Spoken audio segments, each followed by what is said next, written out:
This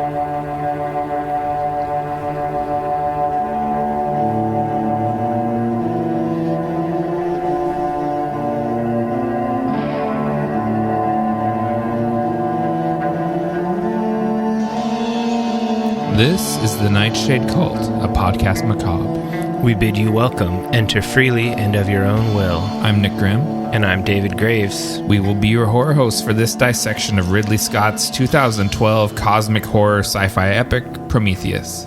Good evening. This was a really long movie.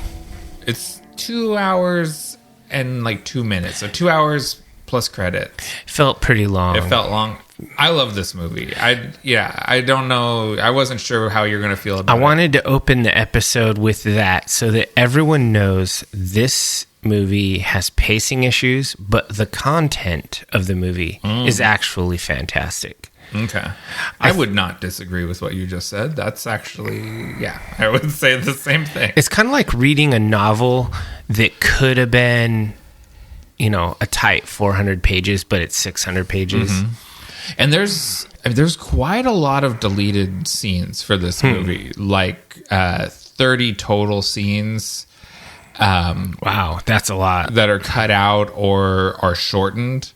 So this movie is trimmed down quite a bit from what it could have been. Well, they do a ton of character building in this movie, with character relationships, and you're learning more and more about them and their backstories and all of that. And I think it's good drama. The acting is really good, but I just wonder why they made the decision to do that, because everyone's here for the sci-fi stuff, not the human element. Yeah, I don't know that I agree with that, though. I think the sci-fi stuff doesn't matter without the human element. I think you need both, and I think they skew a bit towards the human element in towards this the movie. Human. Interesting. And like in Aliens, probably my favorite movie in the series. The human element is absolutely critical, the interaction with the Marines and stuff. It's all awesome. But here, it's really just different. It's not like camaraderie and banter. It's just a little more belabored. It is like a heavy drama, hard sci-fi. It doesn't turn into an action movie to like the last 15, 20 minutes. Yeah, the action is pretty... And then it's all crammed in there and becomes like very fast-paced. I was going to talk about this later, but it's like this. It's such a slow burn for the first, 3/4 of the movie that the last quarter is super rushed feeling. Like it just jams through. See, I was thinking of the movie as like a 3-act play, and Act 3 feels really rushed. Act 2 feels weirdly fast, slow, like cool thing, boring thing, cool thing, boring thing, cool thing, boring thing. Act 1 is all slow. I'm not going to say boring because it's lore building and it's really interesting to me because I love that kind of I like the historical aspect, how they're playing on the cave paintings and all these things. I love that stuff. Yeah. It's really cool. The mythology of this movie grabbed me instantly. Yeah, it's cool. Really cool. Basically from that opening sequence where the engineer disintegrates himself and creates life on Earth, or at least that's what is implied in the film. A lot of this I was on the hook from there on with this movie. I was on the hook for the lore. I saw this in the theater when it came out in 2012. I generally see all the Alien movies when they come to the theater. It's one of the franchises I'm pretty loyal to. Because I don't think there are a lot of stinkers in this one. There are some less good, but less good doesn't necessarily mean bad.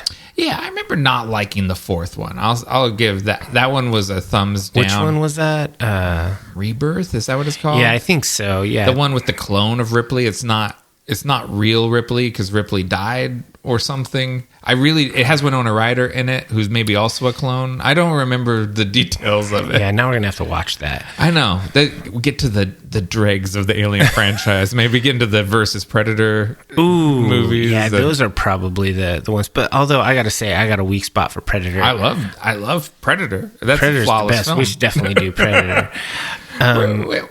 Are we tangenting too much? I think that's sort of what we do. That's what it is. What we do. I mean, so let's get into some numbers. We got this movie was made for about 130 million. It grossed at the box office $403 million. That's excellent. More than tripling your money before it even goes to video and all of that and the streaming services. So this was a significant success.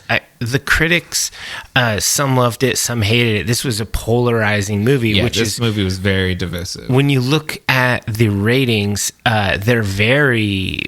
because all the aggregators average everything, so it looks like a medium to decent movie.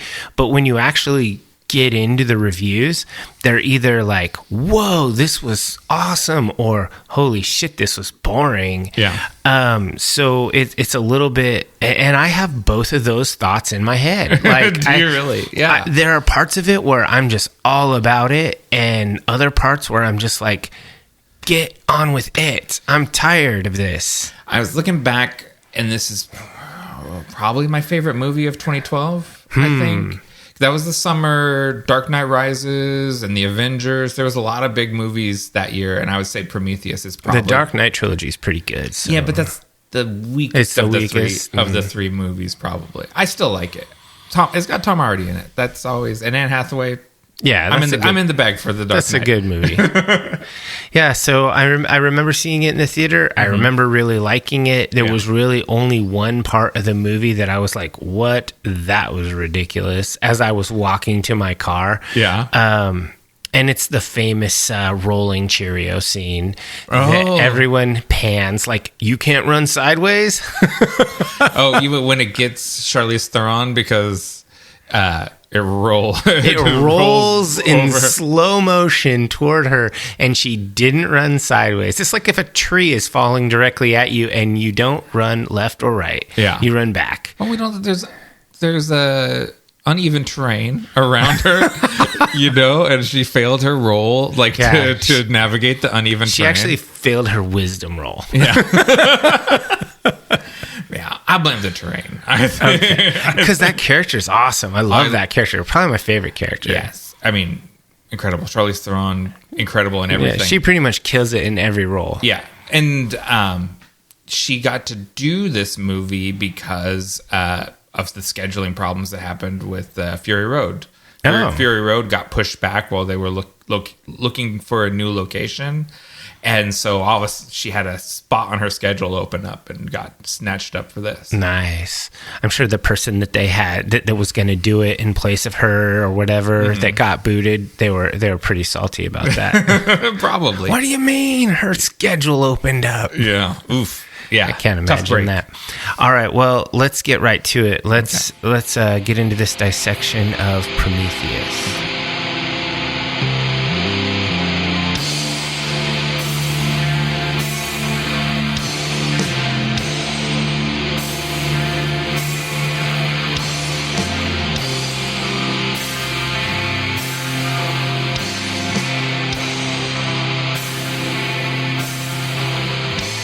In the late 21st century, a deep space exploratory mission in search of the origins of humanity finds precisely what they were looking for, along with horrors they couldn't have imagined.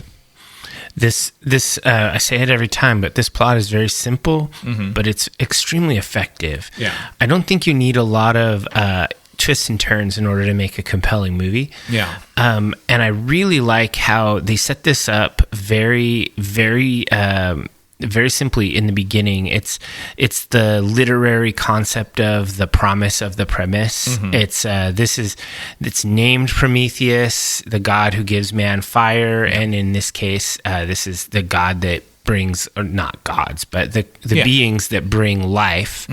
Effectively, they're gods. Yeah.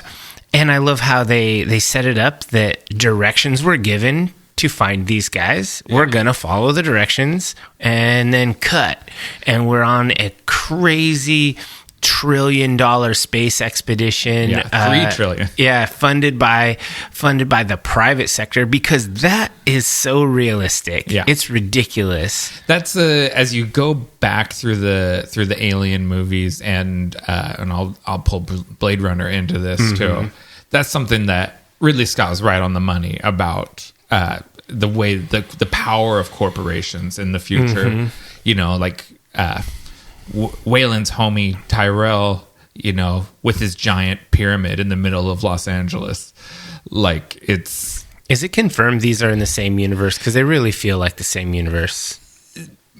As much as because they're two different studios. Yeah. So if you have like the Blu-ray for Blade Runner 2049, and I think probably in the content on the Blu-ray for Prometheus, there's lots of connections. Like Wayland is mentioned specifically in the background stuff for Tyrell on the Blade Runner Blu-ray. Okay. And how, because they both create synthetic humans. Yeah, and it's pretty clear it's a synth or, you know. Whereas the replicants are more like clones because they're organic, whereas what the Wayland Corporation makes and why these are legal, while because they're androids. Is they're androids. Yeah, they're mechanical. They don't pass for human internally. Yeah, and it definitely feels real. It feels really similar, and it feels in the same universe. And it's a universe I really like. I love this sort of gritty future. I guess that's great because that's going to be the real future, pretty much. Where governments are hamstrung and corporations run everything. I wish I could say otherwise, but that's how it looks. So I already said this. It's directed by Ridley Scott. This was a big deal, him coming back to the Alien universe after he'd been away for a long time, and he had looked at the what was being called the Alien quadrilogy at that point, and felt like that storyline had been explored to death. Like he said, they had wrung all the juice out of that orange already, and the only place that there was room to tell the story would be to go back before Alien.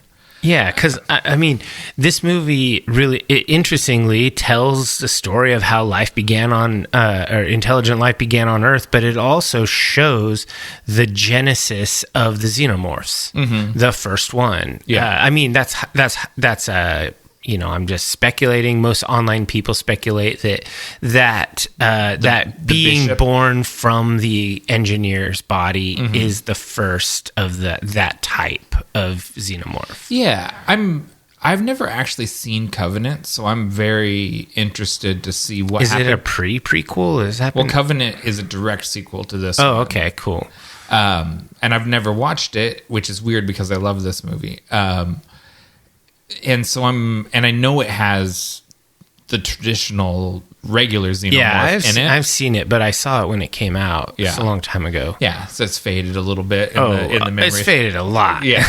So yeah, I'm interested if what they call the bishop, the creature that's born out of the engineer, if that is just one, because the xenomorphs always take on aspects of the thing they gestate in.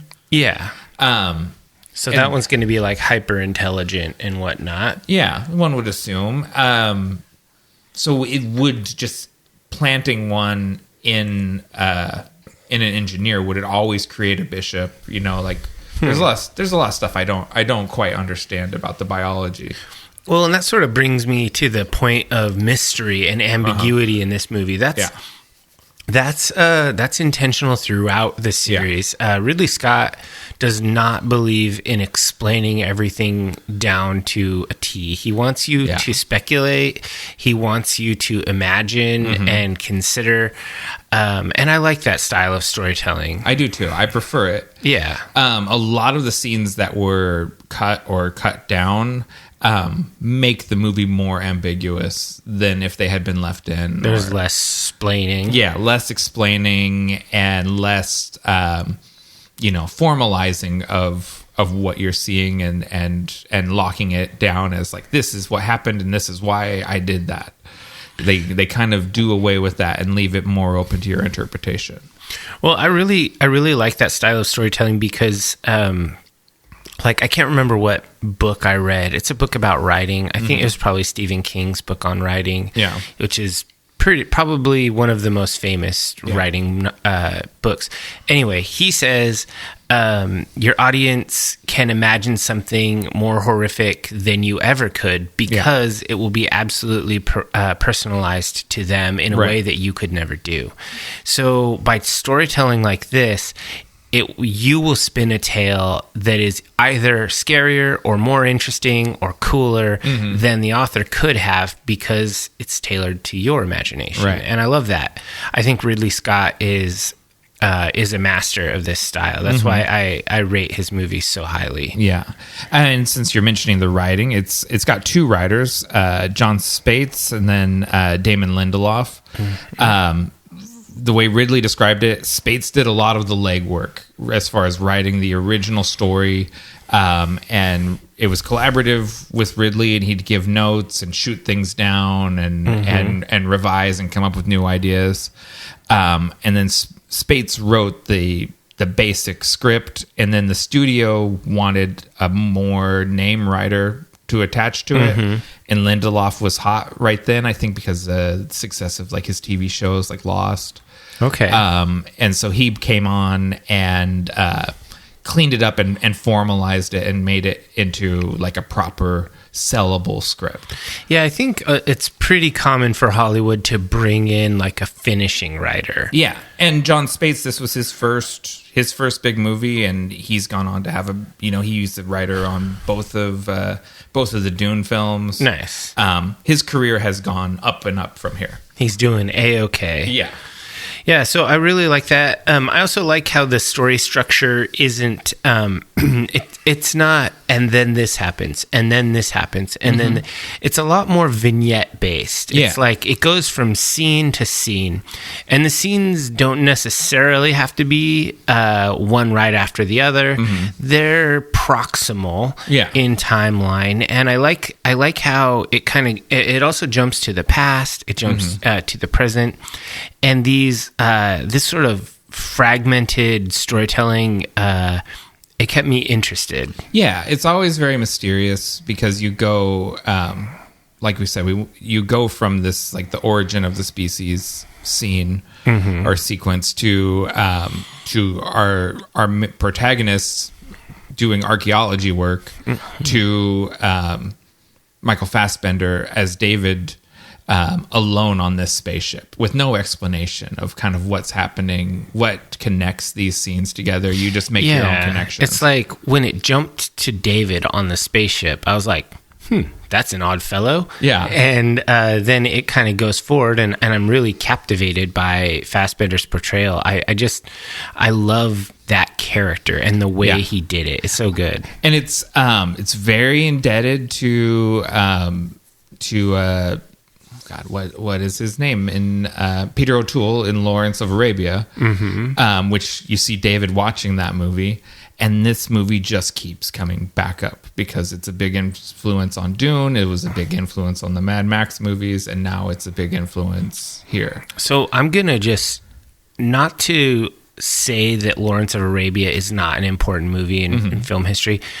I'm just gonna say it's what boomers were into, Like, I don't, like, if our generation or the next generation of filmmakers, they're probably looking at things from the 60s and 70s as their, like, quintessential movies. I'm not saying that movie isn't amazing, but I don't think that it's one of those things where, like, oh, if you're a fan of sci-fi, you better go watch Lawrence of Arabia. No, I think if you're a fan, if you're a cinephile, right? Like a cineast, that is on the list. You have to watch it. Yeah, you have to watch like Citizen Kane and Lawrence of Arabia. And Maltese Falcon and all of those. You have to watch them because they are the... I haven't seen all of those. No, I probably should do that. I'm picking away at those. I have to watch so much for the podcast. Where do I find time for like... One movie every 2 weeks. It's 80, so hard. 80-year-old 3-hour epics. That's true. So But watch Lawrence of Arabia. It's a really good movie. Yeah, I agree. It's pretty cool. I was gonna say, as far as Michael Fassbender's performance, he owes a lot to that Lawrence of Arabia performance. But you know what I think is actually a little like a more on the nose performance influence that I'm pretty sure Data from the Next Generation. Oh. I think Brent Spiner really had some influence there because it's a really good portrayal of an android. Yeah, that's not one that Fassbender cited because he mentioned Rachel from Blade Runner. Okay, as being a big influence, but I can see what you're saying too. Star Trek maybe seems a little more pedestrian. It's not when you're giving interviews, you don't want to reference that. Yeah, it's weird because Trek has so much material and it varies in quality wildly. It's easy to fall in the category. It's easy to not claim it as an influence because it's not cool enough. But it's hugely influential. I like Star Trek. I'm a Trekkie. Yeah. We're pro Star Trek here. Exactly. Yeah. No hate at all. So there's pictures of little Davy at Star Trek conventions. I have a long history of Trek. Yeah. So on the themes in this movie, I really liked how they're touching on just huge ideas like the origin of intelligent life. Yeah. Did they make us, and do they care? Do they hate us? That's the huge thing. Does God care? Does God care? And David is really like the clearest view on that, and all of the people seem oblivious to him and his thoughts, because there's the moment with him and Holloway right before David infects him with the little worm, and maybe if Holloway wasn't such a fucking dick, David might have thought twice about it. I don't know. He might have chosen someone else. Yeah, but he was like needling him, and he asks Holloway, is like, why do you think your people created me? And he goes, we made you because we could. And he goes, imagine your disappointment if your creators answered you the same way. And I was like, why does no one look at that relationship between them and synthetic humans, and the relationship between the engineers and biological humans, and think they look at us the same way that we look at these androids.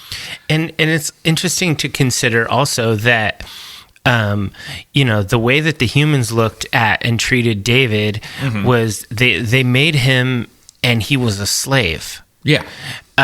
Like not even an employee, not even a crew member. He was like an appliance. He was part of the expedition in the same way that the ATVs were. Yeah, the rover. Like he was just a piece of equipment. And so they looked at him essentially, I wouldn't even say with disdain, but with complete ambivalence. And so that's why when Holloway and Noomi Rapace's character are caught out in the sandstorm, they send David out because he's expendable. Yep. He's not alive, so it doesn't really matter. And so that whole mentality, if you just translate that, how the engineers feel about humans, or not hating, but just ambivalent, we did a thing. Yeah. There you go. And you basically, what you discover is they're dissatisfied with the human race, and we're planning on hitting the reset button. And it got away from them. Yeah, we did a bad job. We bad at being humans. Turned out badly. Yeah, and that's much more like expanded on in the screenplay. Like that specifically, it's like the persecution and crucifixion of Jesus, who was a human that was brought to the home world and educated, and then taken back to Earth to spread the word to people how to live. And when that was rejected, they were like, okay, we'll launch the black goo and just wipe the planet. I like the black goo. It's good stuff. The black goo is a diabolical weapon. Like, it's just goop filled with many parasitic monsters that just take over and destroy everything. Yeah, it's monster slime. I think that's pretty cool. It's like, it seems really versatile as far as what can crawl out of the goop. Yeah, I wasn't really scared by the giant monster starfish, but whatever. There are some things that are, the snaky thing was nasty. But you said giant monster starfish, when it's trying to wrap around you and put its weird penis thing in your mouth, you'd be pretty scared of it. You'd change your tune. It's not so scary. Is it a giant TV. monster penis star? Yeah, it is. The designer said it had because they're working out. Giger started this whole thing with sexual monsters. He said that thing, that what they call the trilobite, had more vulvas on it than anything he'd ever drawn before. Jeez. And it is very it's like hermaphroditic and very, very sexual, phallic, and everything. Gross, very gross. Yeah, I very think in keeping with the style of the Aliens universe, though. It's always been that way. And I think that's important. That this movie, it came out a long time after Scott's original participation in the series. Mm-hmm. And so there was a lot of anticipation, and it really nailed the style. Like, he like puts his thumbprint on these things, and it's just like, if he made a movie, you really know he made the movie. It's interesting. So Ridley Scott went to art school in the UK. He's a posh British guy. Mm-hmm. He's classically trained, can draw, can paint, do photography. He's a multi-talented artist. Mm-hmm. And so all of the creatives working on this movie talk about, it's very unusual to have a director that's so collaborative, that sits down at the table and draws next to you and like draws on your drawings and was like, no, do like this, and changes things. I really love that, and I think that's why Blade Runner was the way that it was, because he drew so many storyboards. Yes, and he drew the storyboards for this movie as well, and it's he has an aesthetic, but he's collaborative too. He incorporates other people's ideas and aesthetics into his, but he's got a really strong visual identity. Yeah, I think that's really cool. So, did you want to move into the visuals? We already kind of have, talking about the monsters and stuff. Yeah, I think we've naturally transitioned into that. Cinematography is by Dariusz Wolski. He's a regular collaborator with Ridley Scott. And what can you say? The movie's fucking beautiful. It's absolutely beautiful. It's so, like, to say that it's just visually stunning is repetitive. It's used so often. We say it a lot, but this movie's crazy. It like reminds me of those Dune movies, how vast the scale is when you see these huge vistas and landscapes and planetary scenes. They're just absolutely stunning, and it's awesome. And a lot of that comes down to like location shooting in real interesting places like Iceland. I recognize a ton of Iceland in there. Yeah, and Isle of Skye and Scotland, and I think they shot in Wadi Rum, which again, Lawrence of Arabia and Dune shoot down there. And then building practical sets. They rented out many of the studios at Pinewood Studios in the UK, the largest stage. And they extended the largest stage there to build these sets out. And it just shows. It shows in everything when you build the shit out instead of green screening everything. Yeah, like they build the outdoor stuff, and even the cave stuff was really cool. But I loved how, just like Alien and Aliens, the inside of the spaceships felt like the inside of a spaceship. Yeah.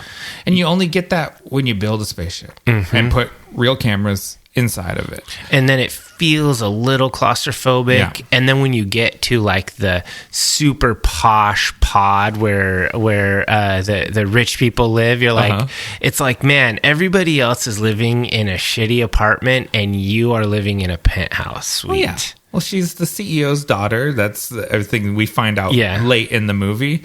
And actually, Wayland himself is there in the pod too. He's just like frozen. It's actually his. It's not hers. He's just not been woken up yet. Yeah. It's designed just beautifully. The production designer was Arthur Max, and he had so many people on his art team. I can't. It would just be a list of names, and it wouldn't mean anything. But they looked at the stuff from the original Alien, and built this to be before that.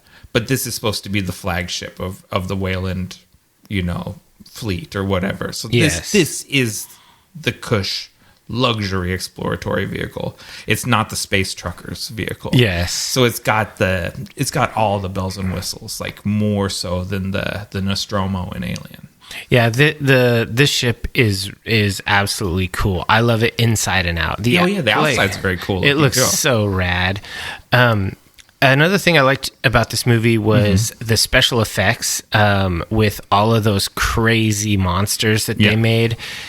I am not really a fan of body horror in general. I don't tend to enjoy that very much, but they just did it really, really well. Yeah.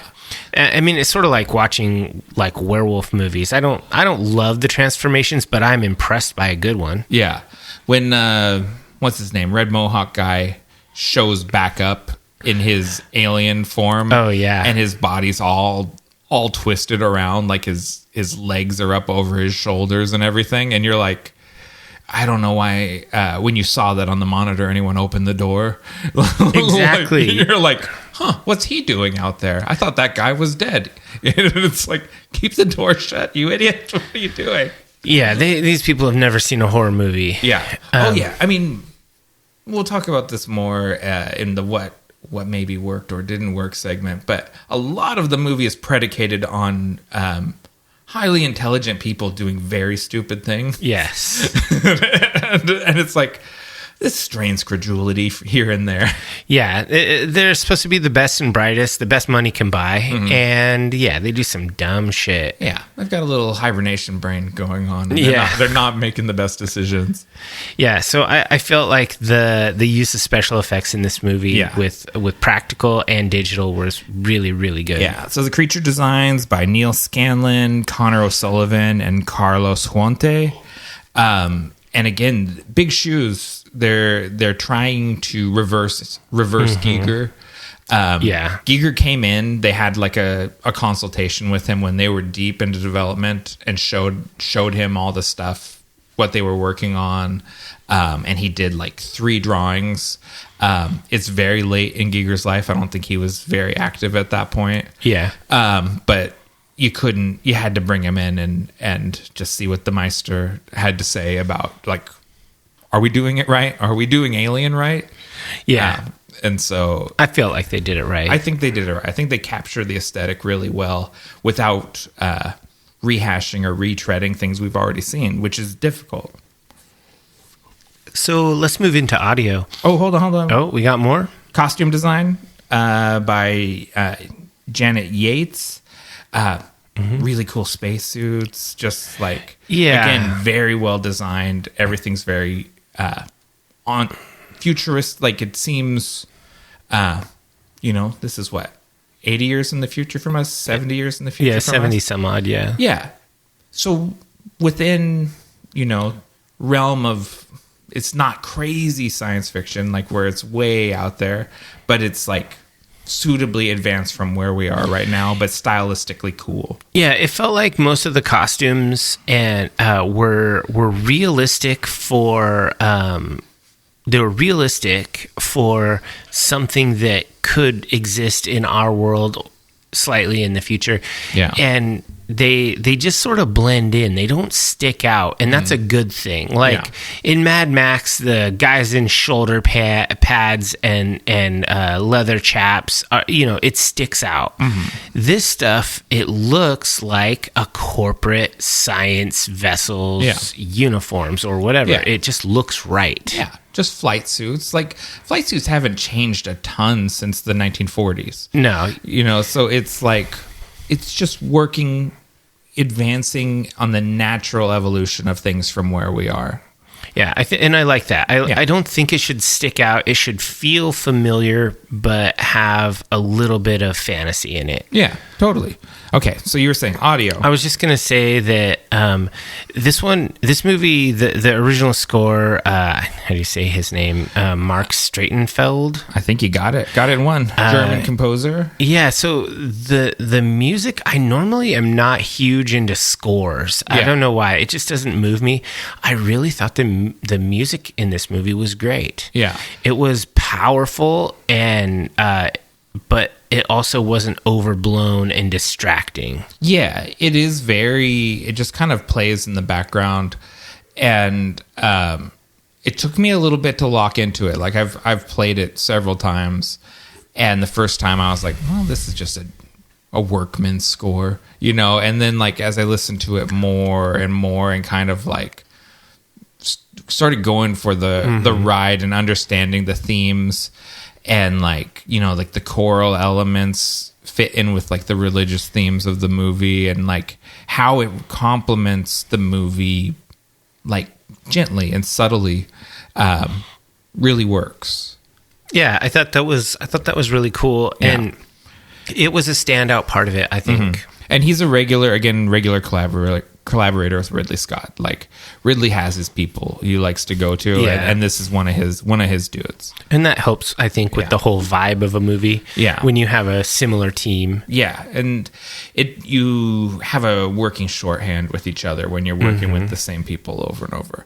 Then the sound design is by Anne Scheibel or Sibili, excuse me. It's got cool, creepy sound design. Like there's a lot of icky sounds.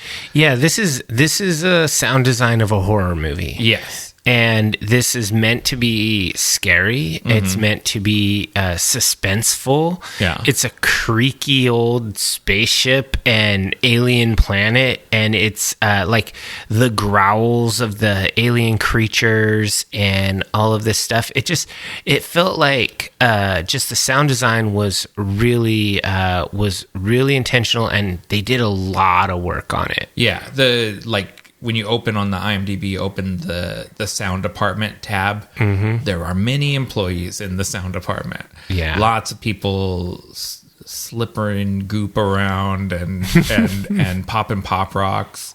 They used a lot of... they combined digital and analog, like diagenic sounds, a lot. They did both a lot, and did a lot of sound processing. Yeah, I was reading a little bit about that, and I thought that was pretty cool. Yeah, because you have the world noise, you have the spaceship noise, which is a million machines going all the time. Yeah, just lots of stuff going on, but not, we've talked about it before, like sometimes the sound design gets in the way of everything, and you really shouldn't be thinking about it. You should just be experiencing it, and you shouldn't be thinking like that was an unusual sound. When that guy got donked on the head and it made a bonk sound. Yeah, it sounded like a bell ringing or something. Yeah, exactly. Like that you're like, wait a minute, like that takes me out of it. Like this is all just sort of naturalistic sounds.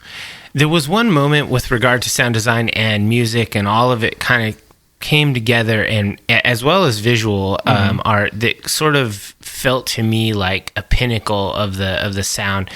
Was when David is they're at the alien planet, and he goes into the chamber, and he's got all of the kind of the holograms of the heavenly entities and all this stuff swirling, and the music is beautiful, and it's very powerful and very triumphant, and the performance is great. The music is really blaring, and it's like really moving, and then it all stops, and there's a silence right after that, and it is so it is creepy how loud it got, and then how silent it is, and then they slowly bring in some creepy sounds that you barely notice, and you're like, whoa, this is weird.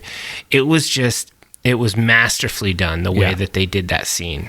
I also really like that scene. I like things like there's weird non-traditional, like the console of the alien spaceship is not like a console a human would design. It's got these big sort of like bulbous like buttons on it. You have to play a flute to start the thing. And it's very interesting and convincingly alien seeming.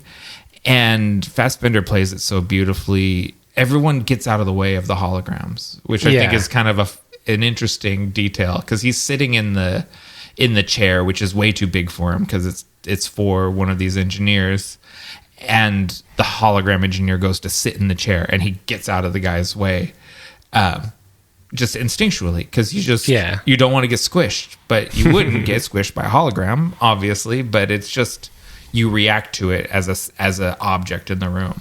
Yeah, I really enjoyed that, and it was like it was almost like a buzzing, fizzing sound when the holograms are like running up and running through people. It just had like a cool sound. They're halfway between like a security recording and an actual ghost. Yeah. And especially like the one that got its head stuck in the door, you really feel like you're watching like a ghost go to its final moments before it dies, and makes it very creepy. Like, everyone is very creeped out, or at least the people. I won't say the smart people, because it's the two dumbest guys that are the most creeped out. Of course, but it is very This is a horror movie. The other thing I wanted to talk about with regard to audio, it has to do with dialogue.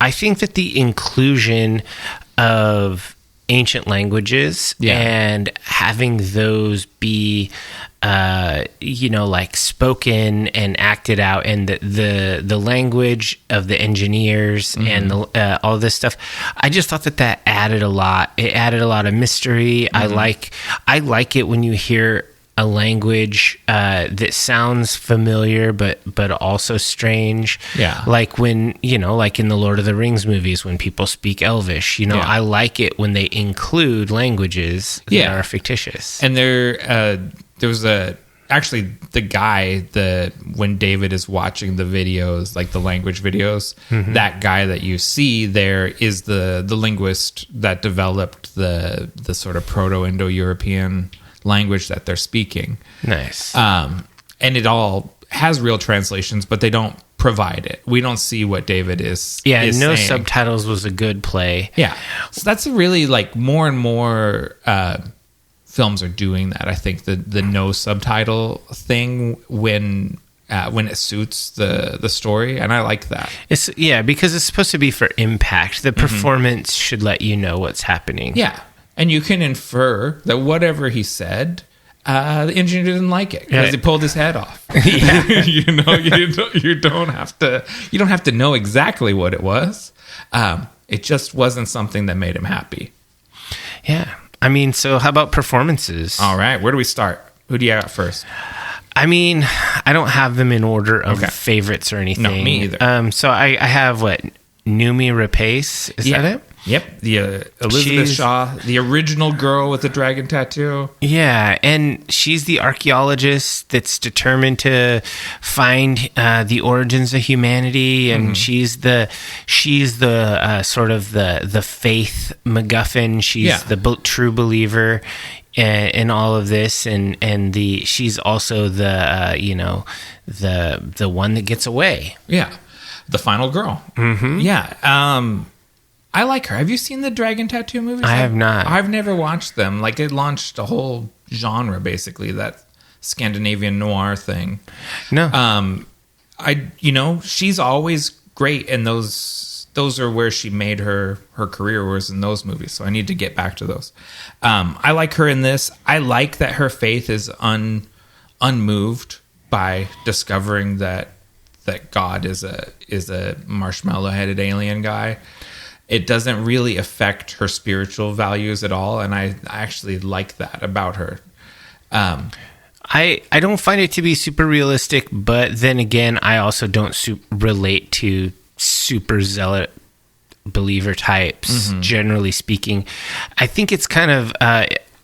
the thing that it's not realistic to me about that character is really how there is no way that Wayland would hire an ultra religious person to be this expedition, because religious people, it is known they will place their values ahead of their job, ahead of themselves, ahead of everything, because they believe so strongly. I really don't think she'd have been hired. Would you want to put your $3 trillion mission in the hands of a zealot?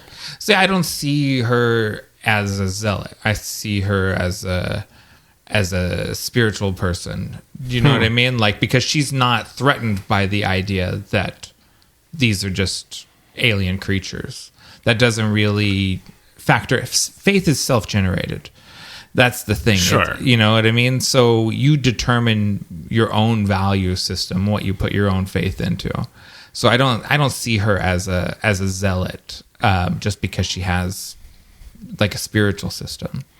I don't know, being an unflappable religious person when you meet your God and they're literally terrible and trying to murder you, that just doesn't make sense to me. Well, but then again, I'm not a true believer. Yeah, so she wants to know why. She's that's the thing that matters most to her. She wants to know, why do they want to get rid of us? Like, what did we do? What was our ultimate failing that's got us scheduled for termination? Yeah, I think she's fascinating. And I think Wayland sees her as a useful idiot to get him. Yeah. He just wants his audience with God, basically. Like, he wants to go and talk to the engineer and get eternal life from him. Yeah, I can't... man, that was also doesn't make sense. Just because you're super rich and you make it, do you really think they're going to give you eternal life? Do you think that you being the richest man in the room is really going to impress the aliens? I think when you're that rich, you think that. And also, when you're dying anyway... Oh, yeah. I mean, whatever. Put it all on black. Like, I mean, what do you know, this is your last roll of the dice. Go big, go home. Yeah, I'm pretty sure, like, if aliens came to Earth and they said that we need to talk to, you know, the most important person, Elon Musk would say, well, that's me, obviously. It's obviously me, yeah. So I get it. Wayland being such an egotist that he feels, I've created life. I am your equal. Yeah, I am a god also. I am also God. So God, one God to another. How do you live forever? Hook a god up. Yeah, exactly. And it goes as well as you would expect. You know, and he's not interested at all at hearing what they have to say. He's interested in talking to the god, right? The engineer. Whereas Elizabeth Shaw wants to hear what the engineer has to say to her. You know, they have very different perspectives. So as much as I wasn't a super fan of Elizabeth Shaw, I thought Noomi Rapace did a really good job. Yeah. The character was played really well. There's some really physical acting in this movie. Geez. It's insane. And so it's cool. She has, this real gruesome scene where the alien is removed from her belly. And she's stapled back up and it's very gnarly. And then she gets into a spacesuit and you don't see that she's had an invasive surgery anywhere but through her acting for the rest of the movie. Like, you saw the staples, and then from there out, it's just her being in pain. Yeah, you just, through her facial acting, you see her stomach tearing every time it does. Do you know what I mean? And, like, all that stuff where she's, the juggernaut is coming up out of the hangar or whatever, and she's running to get away from it, and every time she has to jump across, and I was like, oh, that's a staple popped for sure. And it's just, you just wince through the whole last 15 minutes of the movie for her pain. And that's all done. She's not saying, oh, my stomach hurts so much. You know, my injury, which was previously established. Yeah. She acts it. And yeah, it's brilliant. Yeah, it was really good. Yeah. So from there, we've talked a lot about David. So Michael Fassbender, probably the star of the movie. Boy, I love Michael Fassbender. Even when the movie is a total turd, like say like an X-Men Dark Phoenix, Fassbender's always great. Yeah. He's reliable. If nothing else, if nothing in the movie is watchable, I can watch Michael Fassbender do anything. Yeah, he's just really good. Yeah. And I really love this character. I like how he seems simple on the surface, intentionally so. Yeah. But he's very devious. He's very devious. He has his own motivation, and no matter how suspicious he looks or acts, no one ever suspects him of anything. He could be like Mr. Burnsing his fingers together while he's doing things, and no one thinks the dumb robot's going to do anything. Like, the toaster wouldn't do anything bad to us. It's just a toaster. Yeah. Oh, and like David has complex pathos. He has a weird father relationship with Wayland. He has a weird jealous sibling relationship with Vickers. Yes. And he has individual relationships. Like there's people on the crew he dislikes. To the point of he's like, well, you're the guy that's going to get poisoned with the alien parasite. And then you can tell he kind of likes Shaw, because she's one of the people that is nicest to him. She's not terrible. She always pleases and thank yous him when other people just tell him what to do. She treats him like a person. Fassbender, incredible. Probably, he's definitely in the running for favorite character in the movie. One of the best performances. But then the other one that's probably also in the running is Charlize Theron as Meredith Vickers. Yeah. Similarly, even if the movie is a Snow White and the Huntsman, Charlize Theron is incredible. Yeah, that movie was very mediocre, but she was awesome. Yeah, she's just incredible in everything she does. I like it when she plays bad. Yeah, but she's not she's not the baddest person. She's one of the smartest people. Yeah, she's cold. She's ruthless. She's very driven for the mission. She's hyper loyal to her father, even though he's a shitter. It's interesting character. She's just like a money person, right? Yeah. I can't believe we're wasting money on this stupid fantasy, and then it turns out to be true. And then you find God. Yeah, and it's like, fuck, it's true. I still don't like any of this. Yeah. This was still. I wish we'd failed. I wish we'd failed. I would have been better. The I told you so would have been sweeter than finding a room full of dead gods. Yeah, it would have been I'm sure she would have been so stoked if they showed up and he just died in cryo.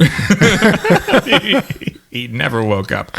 Yeah, and what an introduction because she comes out of the hypersleep first, and our introduction to her is dripping wet, doing push-ups in her underwear, just mean mugging the camera and looking intense. It's pretty grim. And you're that's a hard lady. She's tough. And then she just bosses David around like he's nothing. Yeah. And when we see the rest of the crew, everyone is puking up their fluids and everyone else is miserable. She jumped up and started doing push-ups. She's tough.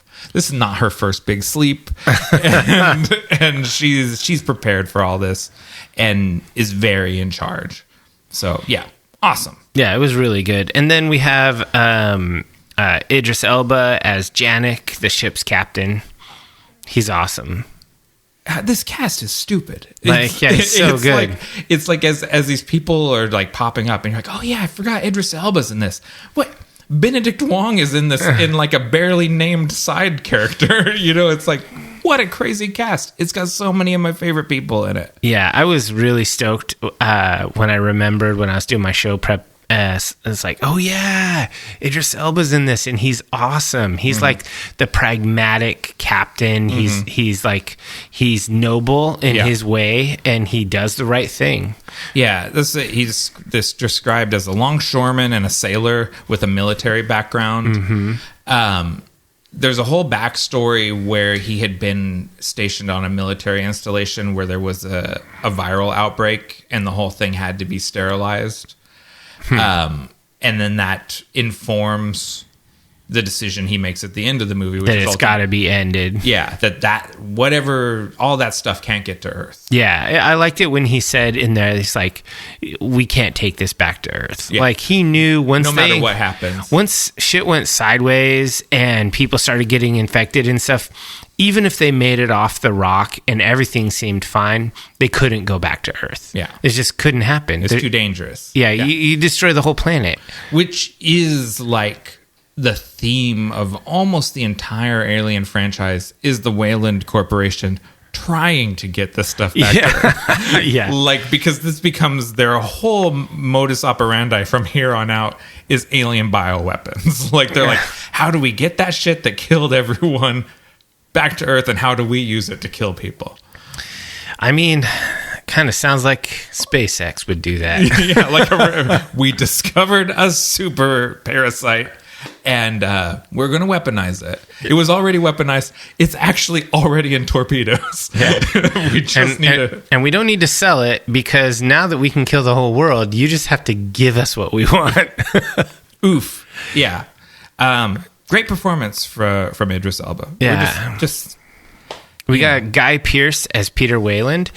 Not a huge role, but he does it so well. Yeah. I don't love the old man makeup. I don't ever... It was a little overdone. Yeah. Like, I kind of don't fully buy it, but I do love his performance as the character. He's like Emperor Palpatine. Yeah. Did you watch his, like, Wayland? There's like a 20-minute TED Talk done by young Wayland that's on YouTube. I haven't seen that. I haven't watched that.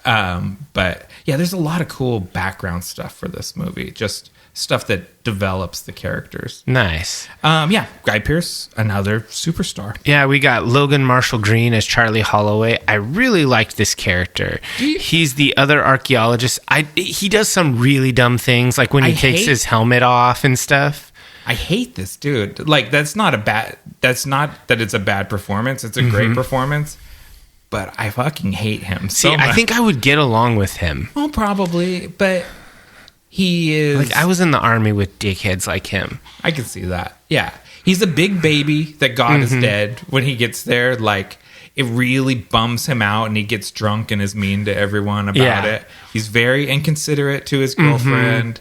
Bad partner. He takes his helmet off, like, so dumb. When everyone is like, don't do it, don't, whatever you do, don't do that. He wants to be the first to do everything. He wants to be the best. He's like, this is the most significant scientific discovery in the history of man. He's the Indiana Jones type archaeologist, right? He is 100% Indiana Jones. He's the guy that, like, jumps across the ravine with a whip or whatever. Yeah. He's not the guy that's, like, spending years dusting dust off of something. Yeah, he's obsessed with himself, not the history. And being the guy that did it. I like that. It's good performance. He, unlike most of these other people that have, like, a long resume before this, or at least some real notable stuff, like, you know, like The Wire, and Charlize Theron had an Academy Award at this point.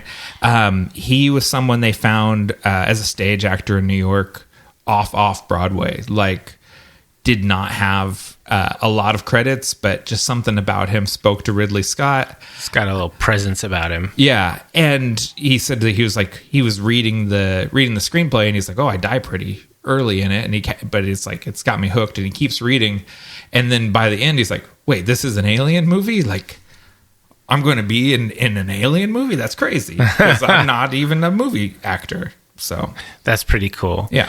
And then a small side character that I also loved to hate was Sean Harris as Fitfield, the geologist, who was the ginger guy who's just a complete ass.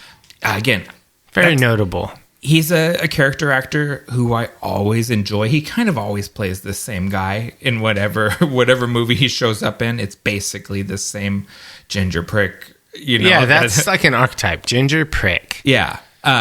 He has a face tattoo basically just so he's recognizable when he turns into an alien. Yeah. And his look, the mohawk and the face tattoo, that was all a Ridley Scott design. He came up with that motif. That's pretty stylish, like now, 12 years later. You know, like 12 years ago, I thought it was a very cool look. Now that guy looks like... You see him in the mall. He goes to a CrossFit gym called Valhalla Fit or something like that.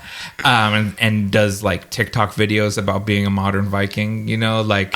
See, I wouldn't lump him in with that group, but I would definitely say he's a guy who he probably does CrossFit, or at least he does some MMA. Like MMA. He rides a Ducati and he doesn't stop talking about it. He might do the carnivore diet. Oh yeah. Yeah. But brilliantly portrayed. Just a brilliant asshole. I love that character. And then his foil is Rafe Spall as Milburn, who's the biologist. So it's a biologist and a geologist, and they don't like each other, but they're stuck together because they end up Scooby-Dooing around the alien citadel while they're a fun little duo. Everyone else gets the hell out, and they both make terrible decisions. Yeah, they're idiots. Basically, and they're just complete chuckleheads. Yeah, and if I mentioned TikTok just a second ago, if it wasn't for TikTok, I would find the way he gets down in the face of the snake thing completely insane. But I've watched so many people with a weird animal somewhere in the swamp, and they get right up to it with their cell phone, and they're like, "What is this thing? Does anyone know what this is?" But he's a biologist, so he should have like procedures, how you interact with new species and things like that. My favorite are the ones where people get close to bison. Oh yeah, or elk, or moose. Yeah, just any big quadruped, they just destroy you. Yeah, they're like, "Oh, you get over there, and I'm going to take a selfie next to this thing," and then it just rolls over them. Yeah, just demolished. Yeah, crazy. So they are a fun pair, but they do some dumb shit. Just real quick, Kate Dickie from Game of Thrones as the ship's medic, Eamon Elliott and Benedict Wong as the two pilots, Chance and Ravel. Patrick Wilson comes in for like a barely credited cameo as Shaw's dad. And then Ian White and Daniel James play the engineers. The engineers are great. Yeah. Must be big dudes. Like, those are probably like 7-footers. I don't know. Like big powerlifting guys. Yeah, just big guys frames. In big suits. They do with very little. They bring a lot of pathos to those creatures. Yeah, it reminds me of some of the old, like the fantasy movies where they get the guys to dwarf Arnold Schwarzenegger, like the Swedes. Yeah, like you have these big, and they're like they look like Grecian statues intentionally. Like they're hewn from marble. They're just these huge. I like that the DNA is a 100% match. They're just us. They're superhuman, but they're better. Yeah, they're more evolved. It's like like the movie Twins. Their DNA matches too. Yeah, same species. All the crap went into me. Yeah, we're the Danny DeVitos, and the engineers are the Schwarzeneggers. Totally. All right. Although I've been watching It's Always Sunny in Philadelphia, and Danny DeVito is a miracle of an actor. He's so funny.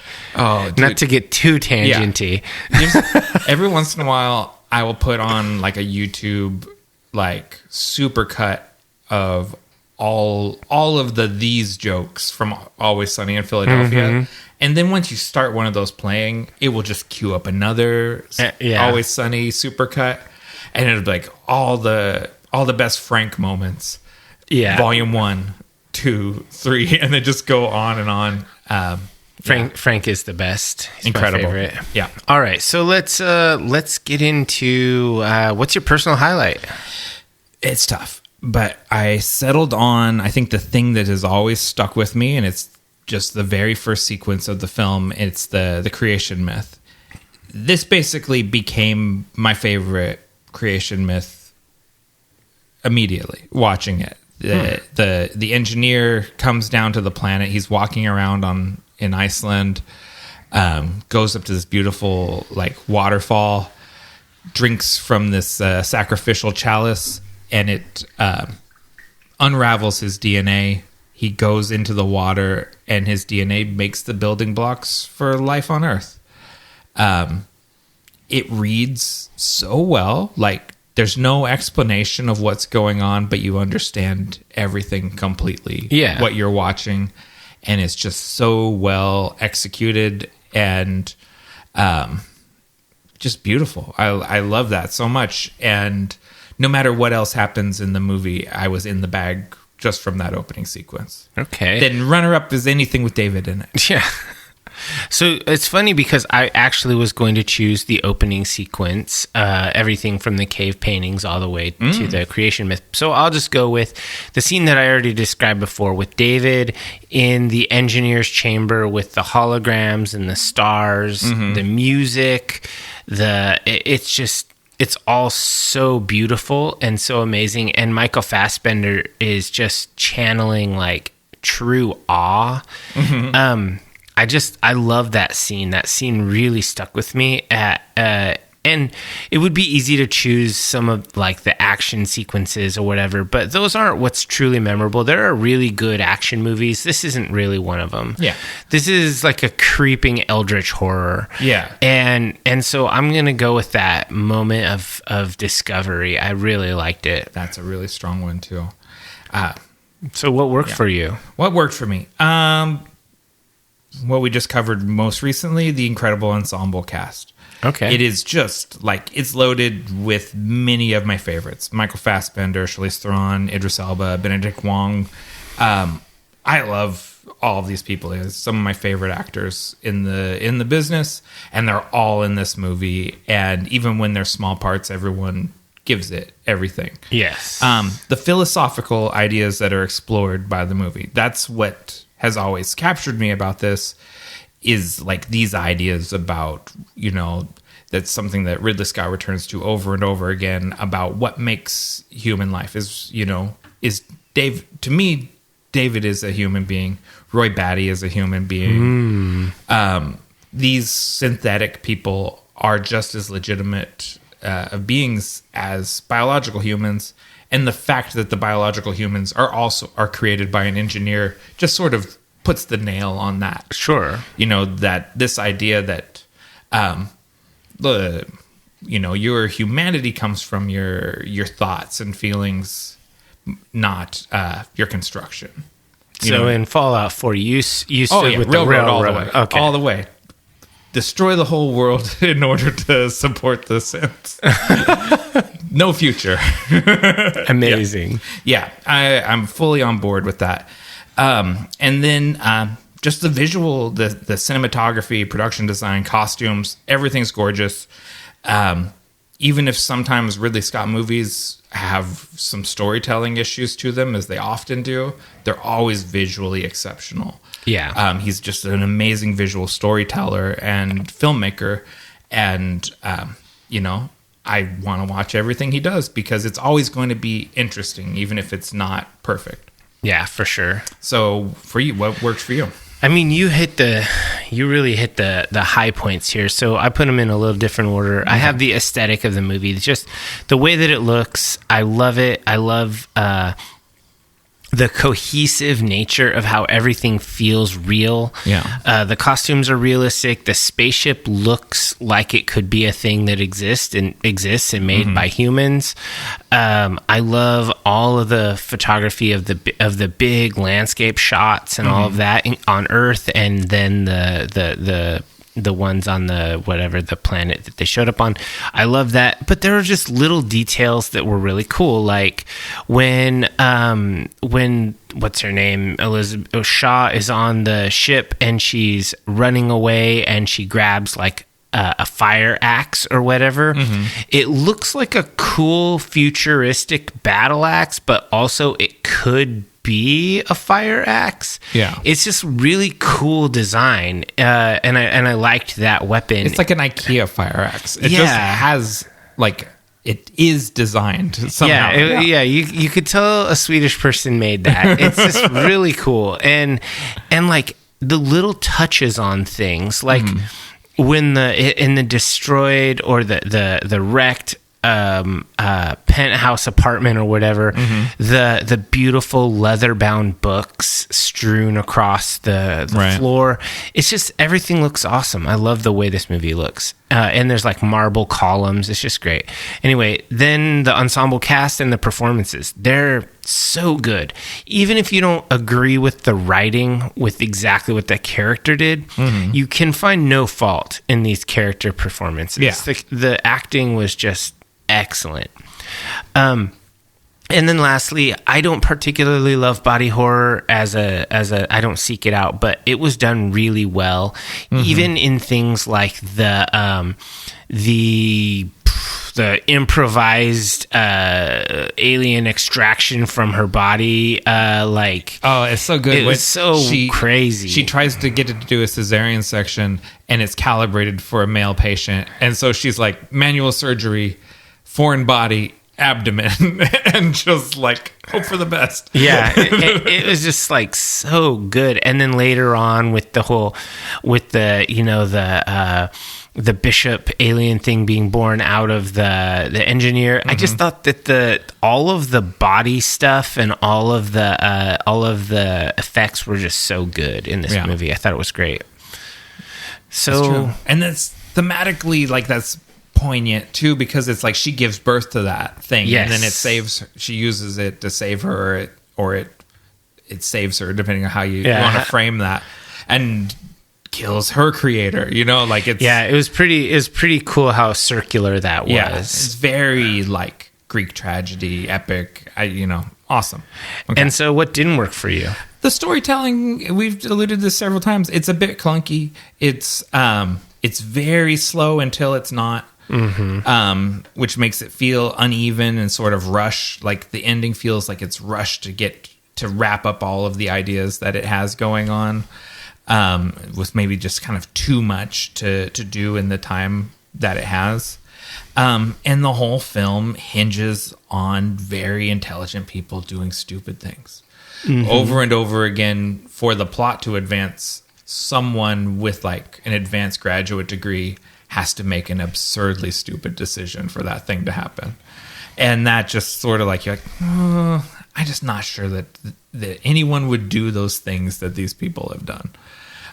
But it's necessary to move the plot along, so that's what they do. Yeah. And so that's just, just that both of those things just have to do with the clunkiness of that storytelling.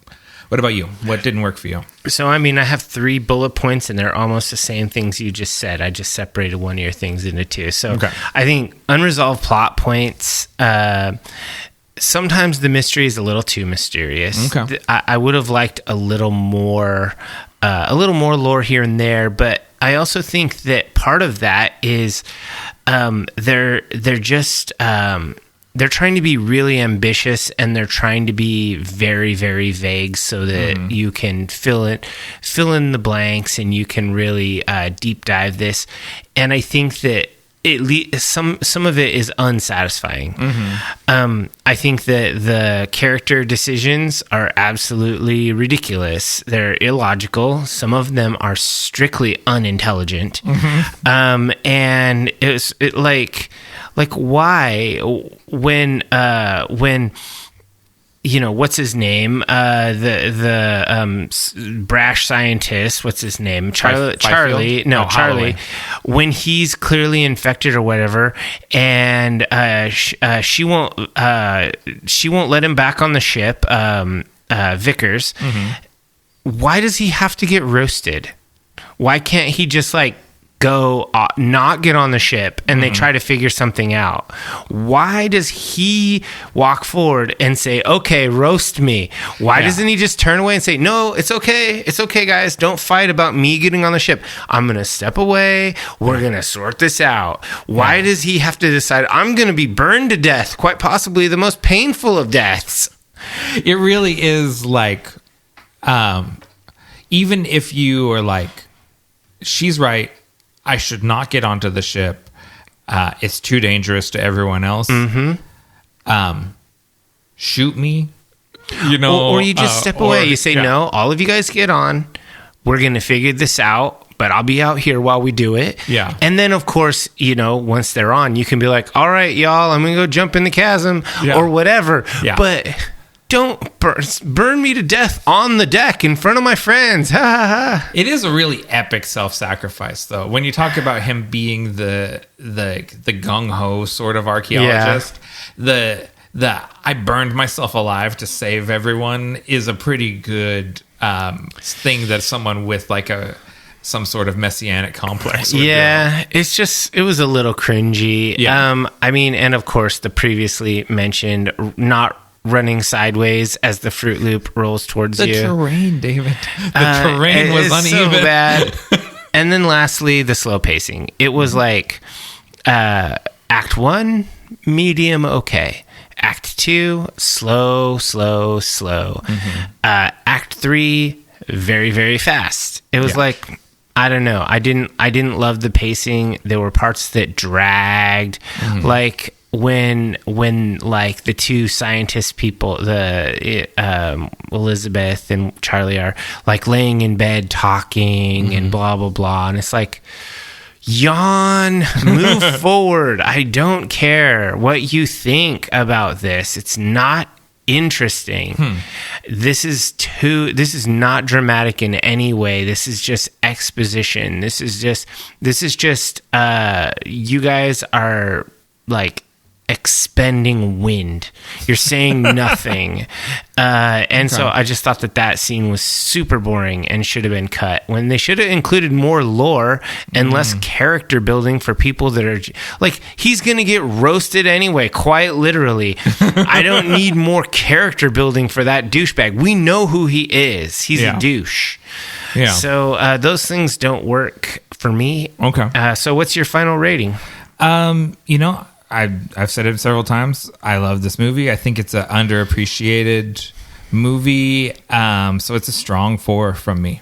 Whoa, a strong 4. Yeah. Crazy. What about you? What's your final rating? See, I'm torn between a 3 and a 4 because it is absolutely beautiful and the acting is really, really good, but some of it was overlong and some of the story decisions were very sus. I mean, if Denis Villeneuve directed this, it'd be an hour longer. Yeah, that's true. So I was reading reviews and stuff, and this one really stuck out to me. It's only a couple sentences, so I'll read it.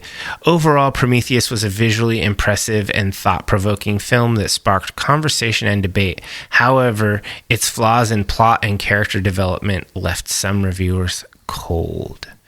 So I'm going to give it a very strong 3. A strong 3. Oh gosh, that's harsh, because maybe a weak 4. Now let's stick with it. A 3 and a 4 between us is fair. It's a 3.5. That puts us where the average. Yeah, it's 7 on IMDb, 73 on Rotten Tomatoes, 64 on Metacritic. Yeah. So it's got a general C plus B minus. Yeah. The thing is I just hate when I think about the performances of 3 particular people, like Michael Fassbender, Charlize Theron, and Idris Elba. Those 3 performances were absolutely outstanding. Yeah. They were so good. It's not a 3. Those are not 3-star performances. Oh, no. And so it sucks to give it that rating, but c'est la vie. It is what it is. We will stick with that. Okay.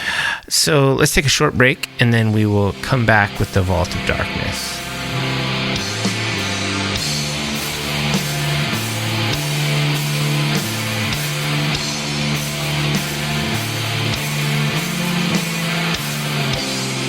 Before we delve into the Vault of Darkness, we ask that all initiates of the cult follow us on your favorite social media platforms at Nightshade Cult. If you've enjoyed this content, help us grow the cult by sharing it with like-minded people and leave a review wherever you listen. Lots of you are listening on YouTube. We really appreciate that. Just go ahead and, smash that subscribe and ring the bell. Exactly. And I want to say we got our first episode with over 1,000 listens, which is a huge milestone for us. We've almost been doing podcasting for 100 episodes together, and we just got our first single episode over 1,000. And so that's a big deal. Thanks to all the cultists that have been with us since the beginning, and thanks to all of you that have joined in since. Yeah, and it's amazing what happens when you're not being suppressed in the algorithm. Yeah. We got zucked. But yeah, we're glad to be here. And on YouTube, our biggest platform of all, and if you are listening on YouTube, cool. I've said it every episode how to interact with it to help us out. If you're not listening on YouTube and you're a regular podcast listener, just go subscribe to us anyway. Help us out. Yeah. We know there's a core audience of podcast people because we have good analytics. Yeah. That only listen to us pretty much on Pod. Yeah. But that doesn't mean you can't also subscribe to help us out because you're cool. It costs you nothing. It means everything to us. Yeah, exactly.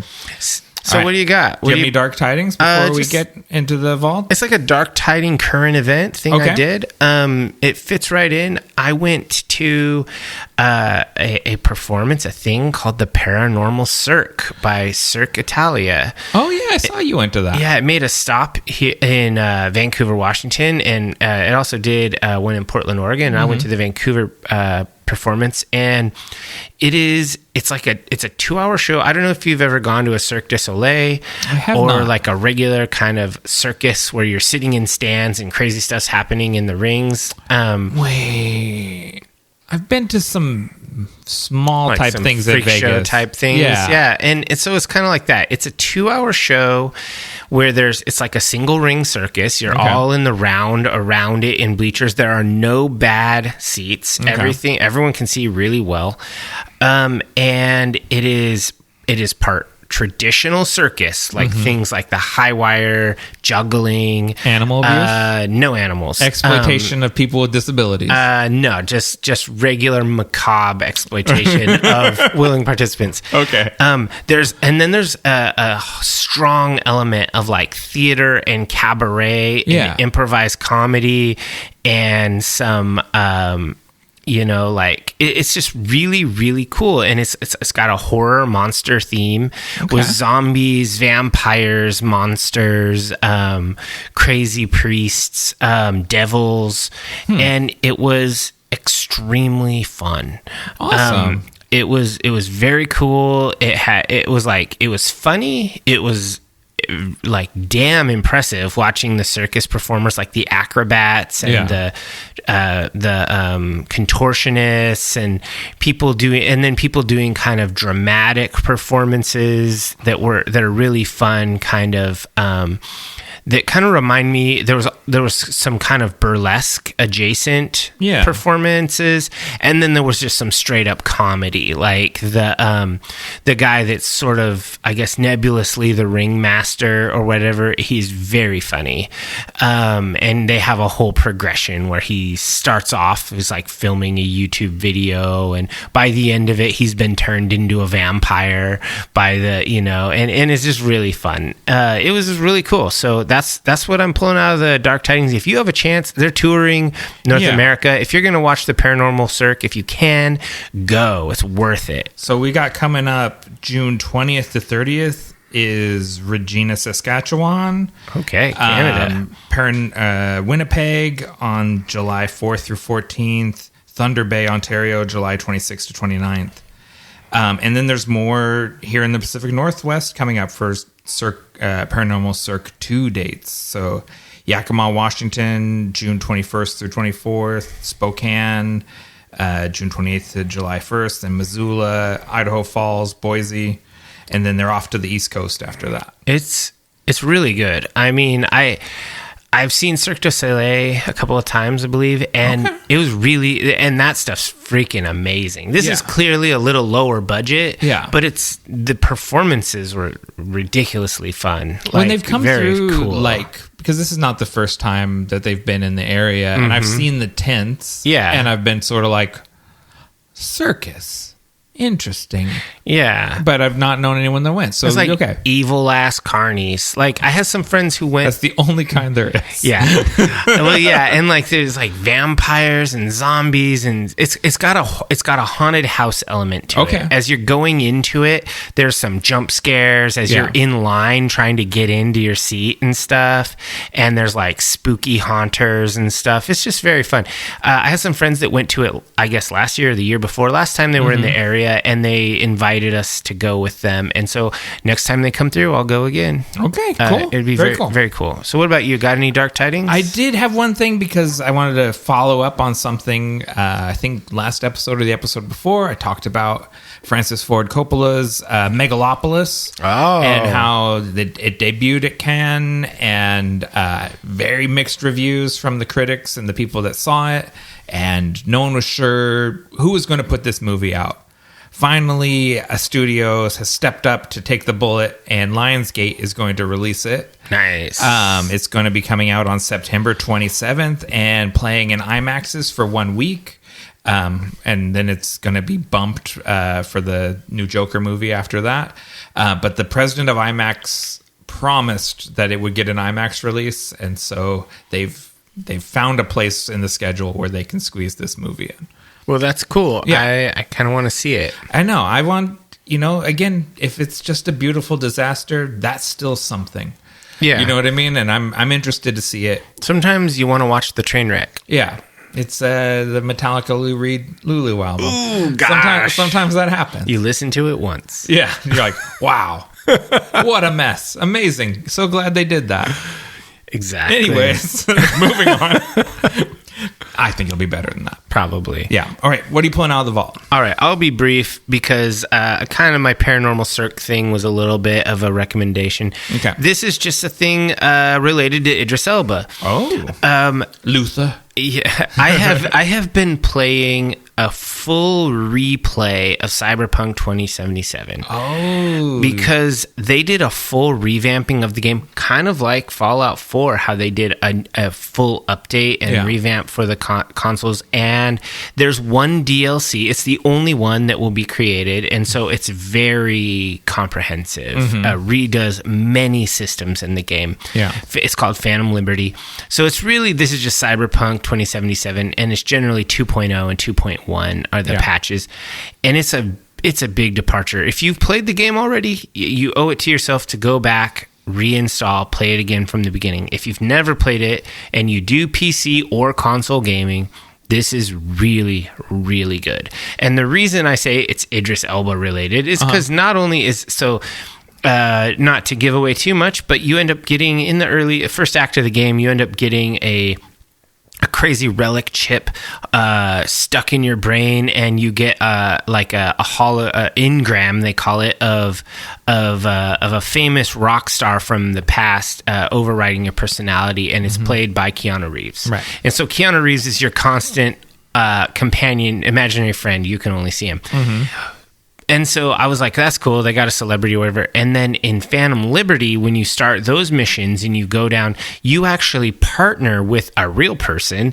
And it's Idris Elba. It's him. He voices it. It is him. And mocaps it too. It looks like. And it's he does all the acting, and it's he's think like deep CIA or Secret Service type agent, more like CIA, for the NUSA, the one of the post-fall nations or whatever, and you end up getting wrangled into working with them and uncovering this crazy mystery, and it touches on some topics that were in the first game, like the Black Wall and these crazy AIs, and all this stuff, and I've played on this new playthrough. I've played about 50 hours, which is a lot. Yeah.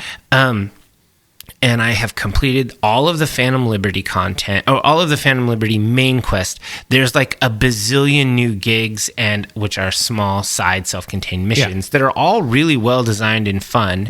There's an entirely new zone that is like an anarchy zone, kind of. It's called Dogtown, and it's just outside Pacifica. Yeah. And it is... Which is thinly veiled Los Angeles, and Dogtown is an actual neighborhood. Yeah, and it is fucking awesome, dude. Like, playing Cyberpunk 27, because I'm a sucker for anything like cyberpunk genre. Yeah. And this, Mike Pondsmith wrote Cyberpunk, the RPG, and then the Cyberpunk Red, and he did a bunch of the writing on this video game. Oh, cool. And so he's really good. Yeah. Like, he's very good. And this video game is one of the best video games that I've ever played after 2077 and the 2.0 revamp. I'm going to definitely put it in my top 5 video games of all time. Okay, so Phantom Liberty, you recommend a new playthrough, but you don't have to. You don't have to. But you're going to end up respecing your character when you do the Phantom Liberty stuff anyway, because it's so different. Is that my understanding? So many things have changed. Like if you played it through already and you're already like 50th level or whatever, and you already have all your stuff, so much has changed. Like the way, like quick hacking and stuff, a lot of things have changed. They created entirely new talent trees for all of the stats. There's a new stat thing. You get one of the NPC's characters puts this tactical computer soft in your brain, and you can download new like tactical sims for it that give you new talents for this new tree. It's pretty cool. It's really limited. Anyway, the reason I think you should play through again is because going through as they upped the level cap to 60, but going through as a 50th level character will be less rewarding. It won't be as fun. You just stomp everything. If you go in through and very hard, maybe, but you're just going to have more fun. There's more cars. They've changed the way. There's more weapons everywhere. There's more missions that aren't just in Dogtown. They're all through Night City. Is new Phantom Liberty content, and you're going to just probably want to play the game differently than you did before. So then the next question is, if I start a new playthrough, can I just dig right into Phantom Liberty, or where does it slot into the bigger story? Good question. So you have 3 options. You can play it with an old character, and you'll literally just get a message from someone, and you start a quest, and it leads you by the nose, so you start it. You can start a new character, and you can level up, and it'll start you. I think you get it somewhere around like 12th level or 5th. It's past a certain click point in the main storyline, so you've already got the relic chip in your head and all of that. Or you can say you want a fresh playthrough that starts with Phantom Liberty. Oh, you can do that. And they give you a character. I think they start you at 15th level, and you just start with nothing spent. You're and some real basic gear. You're gonna just start like that, and you can just immediately access all of the Phantom Liberty stuff. But I wouldn't do that because there's a lot of choices to make in the first 10, 15 levels, and it doesn't take that long to get there. It's like 10 hours of play. I mean, in a video gamer's life, 10 hours of play is not very long. And that's so, just one Saturday that you ended up canceling the other stuff you were going to do. Yeah, or something got canceled that evening that you were going to do. Like we were going to podcast, and then something happened. So you just end up video gaming the whole day, and then you're there. Yep, totally. Okay. Anyway, that's what I got. I haven't done that yet, but it's been on my agenda when I can get into it. And I wanted to start a new character. I circled back around on Fallout 4, and I highly enjoyed it. I circled back around on 2077, and I fucking loved it. Like, even more than Fallout 4. The thing about Fallout, and this was illuminated to me on, now that we're switching over, this is a video game podcast now. Yeah. This was really illuminated to me by playing Baldur's Gate, was in Fallout you can do almost everything. Yes. You can explore everything and kind of make conflicting choices up until a point. You can play all the sides. 3 factions almost to the end, and I did. Yeah, I used... And the only one of my companions that I ended up having to betray was the raider guy from the DLC. All of the main factions, like your companion that you get from them, I kept alive and on good terms with, even when I betrayed their faction. See, I kept Paladin Dance. That hurts. Because I decided that I was not going Brotherhood. Because my first playthrough, I did full Brotherhood all the time. Ooh. So I just didn't. He loves you so much. Like he's such a good dog. Yeah, he's such a devoted soldier boy. My God. I was McCready, ride or die. Oh man, I love McCready. He's the best. That's a good game. But you can do everything in that game. Yes. Yeah. You cannot in in Baldur's Gate or 2077. Yeah, you have can to make fuck choices. things up. Like Yeah. I seriously fucked some things up, and I debated: do I go back or am I doing this true? Oh, in Baldur's Gate, you mean? And in Cyberpunk, and I did it true. Like there's a certain point in the main quest of Phantom Liberty where you have to choose. There are two characters. You have to side with one. Yeah. And if you side with one, that means you betray the other. You can't. There's no middle. Yeah. It's binary. And I was like, I couldn't decide. I was like, no, I don't want to. I love you both. And I ended up making a choice, and I was sad about the end, how it ended because I made that choice. But that's the choice I made. Yeah. And that's what makes games good. Like, yeah. You know, it's like there's gotta be a little bittersweet. Makes you feel real feelings. Yeah. And ultimately in Fallout, you know, you do like have to make a choice, and they hurt, like you say, killing Paladin Dan or betraying your son in the Institute. Those are oofs. Those are big oofs. Okay. All right. So what do you got from the vault? Video game related? Not video game. No. This is what I consider to be thematically the sequel to Prometheus, and that is the TV series Raised by Wolves. That was pretty good. 2020 HBO. It was developed by Aaron Guzikowski and produced by Ridley Scott. First two episodes are directed by Ridley Scott with the same cinematographer that shot this movie. And it is about a pair of androids that are tasked with raising humans on a distant planet after the Earth is made uninhabitable by a war between...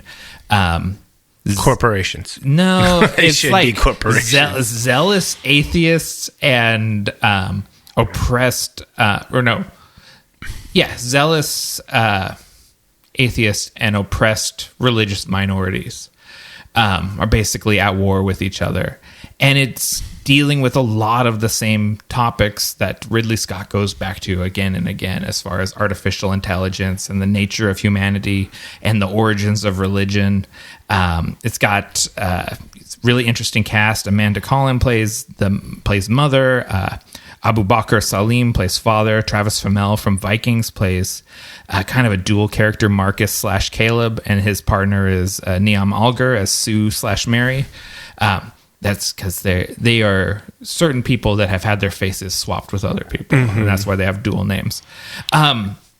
You know, it's hard sci-fi philosophical stuff. It's a little slow paced for some people. It was a victim of the streaming wars, and HBO canceled it after 2 seasons, even though it had really good critical reviews. And then they pulled it from Max and sold it off to the ad-supported streaming services. So I think it's on Tubi is where you can watch it. That's so sad. Or you can buy it in the Amazon store or the Apple store and just buy the seasons and watch it without commercials, which is what I would recommend. Yeah, I tend to prefer buying things for no commercials. Yeah. But yeah, Raised by Wolves, you convinced me to watch that, I think, and it was really good. It was lame that it got canceled after 2 seasons, but I think that my favorite part of that was the flashback stuff. Oh, to the Earth? Yeah, during the war? I just love that shit. I love the idea of the atheist faction becoming the oppressive, essentially making atheism into a dogmatic religion that is forced on people. And so that the rebellion is the Sol worshippers or I forget what they're called, you know, the people that worship the sun.